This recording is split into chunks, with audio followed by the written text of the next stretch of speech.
Mahigit 5,000 residente na po ang inilikas sa lalawigan ng Quezon. Dahil sa Bagyo Maring pa rin, marami pa ring bahay ang lubog sa baha kahit papalayo na ang bagyo. Nasa timon ng Quezon Live sa mga sandaling ito si Dano Tingkingko. Dano. Mike, gaya nga nung nabanggit mo, malaki ang iniwang pinsala ng Bagyong Maring dito sa bayan ng Atimonan sa Quezon. Malayo na ang Bagyong Maring sa lalawigan ng Quezon pero lubog pa rin sa baha ang maraming lugar sa bayan ng Atimonan.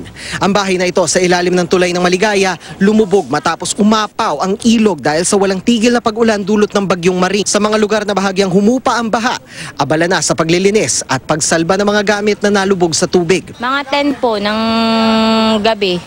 Kagabi? Opo, kagabi. Ano nangyari? Malaking wala na pong tigil yung pag-ulan. 2 days na po. Oo. Tapos paano nangyari dun sa bahay ninyo? Napasukan na po ng tubig kasi po malakas po ang agos. Lahat po ay na-wash out pati po likod. Pag umulan pa po ulit, lalo na pong walang matitira sa amin. Pahirapan din ang pagpunta sa mga bayan. 2 poste ng kuryente kasi ang nabuwal at tumumba sa daan. Kaya maraming stranded na pasahero sa diversion road sa Atimonan, nag-aalala sila sa kanilang mga kaanak na binaha. Bibisitahin ko muna yung aming bahay doon sa San Vicente. Ano balita sa bahay ninyo? Okay na, napasok ng tubig. Kumusta bahay niya? Ayun, medyo lubog nga daw.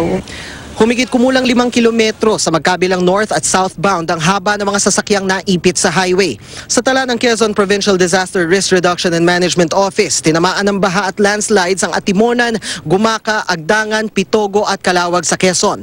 Nasa mahigit 5,000 na ang inilikas sa mga bayang ito, pinakamarami sa mga bayan ng Gumaca, Pitogo at Alabat.